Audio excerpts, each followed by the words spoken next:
প্রণাম, হরে কৃষ্ণ। এখন শুনবেন দীক্ষা। দীক্ষা কি, তার কর্তব্য কি?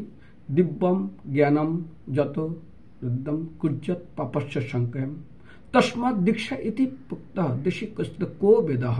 বেদ এবং সমস্ত শাস্ত্র বলছে দিব্যম জ্ঞানম, যে জ্ঞান গুরু মহারাজের কাছ থেকে প্রাপ্ত হওয়ার পরে, দিব্যম জ্ঞানম, যে জ্ঞান প্রাপ্ত হওয়ার পরে আপনি কুজ্জত পাপস্য সংখ্যম, আপনার সমস্ত পাপ, পাপ বিষ, পাপ রাশি সমূলে উৎপাটিত হয়ে যাবে। শুধু তাই তস্মাৎ দীক্ষা, এবং আপনি সেই কাজ অর্থাৎ যেটা পাপ কর্ম সেখান থেকে আপনি নিরত হবেন, দ্বিতীয়বার আর আপনি পাপ করবেন না। যেমন একসময় চাণক্য তিনি কুশ গাছ উঠাচ্ছিলেন, উঠানোর পরে সেখানে আবার খুব টক দই ঢালছিলেন, শ্বাস বলে, কারণ ওটার কোনোদিন হতে পারবে না। তো যে জ্ঞান লাভ করে আপনি পালন করবেন, যে জ্ঞান, যে উপদেশ আপনি অমান্য করবেন না, এবং আপনার সমস্ত পাপ সমূলে উৎপাটিত হবে, তাকেই শাস্ত্রে বলছে কি না দীক্ষা। সেই জন্য বলছে যাবৎ গুরুন ক্রিয়তে সিদ্ধি স্তবন ন লভ্যতে তস্মাৎ গৃহী কর্তব্য নৈব সিদ্ধি গুরু বিনা। যেমন কোনো জমিতে যদি ধান লাগানো, সেখানে গম লাগানো যাবে না। কোথাও যদি পাট লাগানো, সেখানে ধান লাগানো যাবে না। ঠিক সেরকম যাবৎ গুরুন ক্রিয়াতে সিদ্ধির স্তবন ন লভ্যতে তস্মাৎ গুরুহি কর্তব্য নৈব সিদ্ধি গুরু বিনা। অর্থাৎ গুরুদেবের কাছে আত্মসমর্পণ করার ফলে তিনি যে আপনার জ্ঞান দান করলেন, এবং সেই জ্ঞানের ফলে সেই জ্ঞানের যা নিধি, যা যা বিধি দেওয়া হয়েছে সেটা পালন করবেন। সেই জন্য বলছি না, গুরুমুখ পদ্মবাক্য চিত্তেতে করিয়ক্য আর না করিও মানা আশা। তো সেই জন্য বিশেষ করে দীক্ষা তো আমরা নিয়ে নিই। দীক্ষার কিছু কার্য আছে, সেখানে শাস্ত্র বলছেন পুণ্ড মুদ্রা তথা নাম মালা মন্ত্রচ্ছ পঞ্চমম অময় সংস্কারে পুণ্য সৈকান্তে হেতু। দীক্ষাটা সংস্কার, সেখানে আপনার কি করতে হবে? 5টা কর্ম আছে। দীক্ষা নেওয়ার পরেও করতে হবে, আগের থেকে তো করতেই হবে। উদ্যপুণ্ড তিলক ধারণ আপনাকে প্রত্যেক দিন করতে হবে, এটা আমরা করণীয়। আমরা দেখতাম যেমন লোকে শঙ্খ চক্র গদা পদ্ম সাপ বিভিন্নভাবে লেখে, তো এটা হচ্ছে উদ্যপুণ্ড। এক হলো উদ্যপুণ্ড তিলক, অর্থাৎ তিলক ধারণ করতে হবে। শঙ্খ চক্র আদি সাপ শরীরে গ্রহণ করে। 2, গুরুর দ্বারা দীক্ষা গ্রহণের সময় বিশেষ করে কি হয় না, যখন ভগবত সম্বন্ধে নাম আপনাকে দিবে, যখন আপনার দীক্ষা হবে, ভগবত সম্বন্ধে নাম ধারণ গ্রহণ এবং গুরুর দ্বারা দীক্ষা গ্রহণের সময় কণ্ঠে তুলসী ধারণ, আপনাকে ভগবানের নাম করার জন্য উপদেশ দিবেন, এবং আপনার নাম পাল্টিয়ে ভগবত নামের সঙ্গে সম্পর্কযুক্ত কোনো নাম আপনাকে দিবেন। এবং গুরুদেব যখন আপনাকে দীক্ষা দেবেন এবং যে মন্ত্র দিবেন, সেই মন্ত্রের উপদেশ এবং কিভাবে করবেন না করবেন সেই উপদেশ আপনাকে দিবেন। সেই জন্য মনে রাখবেন, নাম্বার 1 কি, পুণ্ড মুদ্রা তথা নাম মালা মন্ত্র পঞ্চমম। 1 নম্বর উদ্যপুণ্ড তিলক ধারণ, শঙ্কর চক্র আদি আপনার ছাপ গ্রহণ, ভগবত সম্বন্ধী নাম ধারণ বা নাম গ্রহণ, যেটা দীক্ষার সময় গুরু মহারাজ আপনাকে প্রদান করবেন, কণ্ঠে তুলসীমালা ধারণ, আর গুরুদেব দ্বারা মন্ত্র জপ, উপদেশ এবং জপের ব্রত গ্রহণ। এই 5টা জিনিস হলো দীক্ষা। সেই জন্য বিশেষ করে আমাদের শাস্ত্র বলছে কি, গুরু দীক্ষা বিনা কোনো কার্য সিদ্ধ নয়, কৃষ্ণ ভক্তি দূরে রহু, সংসার নেই ক্ষয়।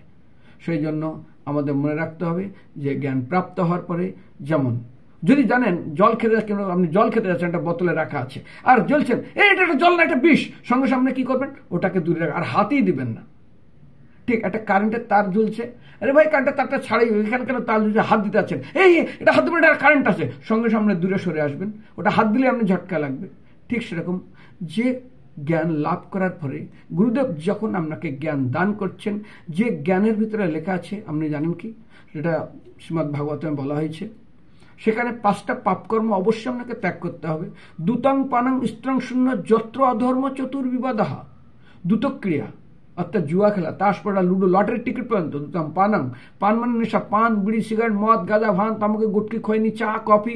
1 আঙুলের নেশা খৈনি, 2 আঙুলের নেশা বিড়ি, 3 আঙুলের নেশা, 10 আঙুলের নেশা গাঁজা, 5 আঙুলের নেশা মদ। মানে সব রকমের, এমন চা কফি পর্যন্ত খেতে পারবেন না, সুবারি মুখে দিতে পারবেন না।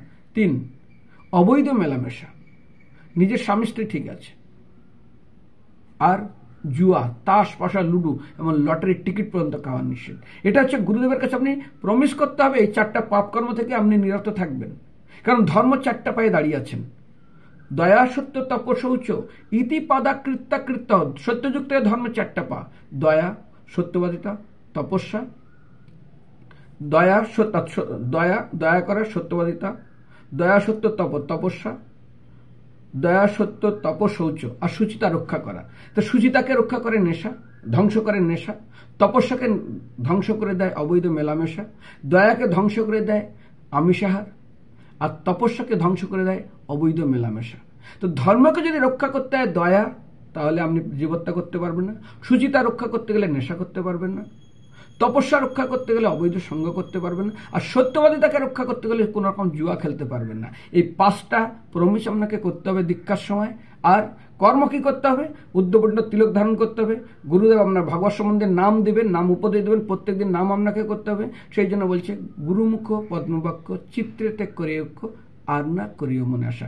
গুরু মহারাজ যেটা দান করেছেন, যেমন ডাক্তার কাছে গেছেন, ডাক্তার বলছে ভাই এই ওষুধটা খাবে, তুমি অন্য ওষুধটা খাবে না।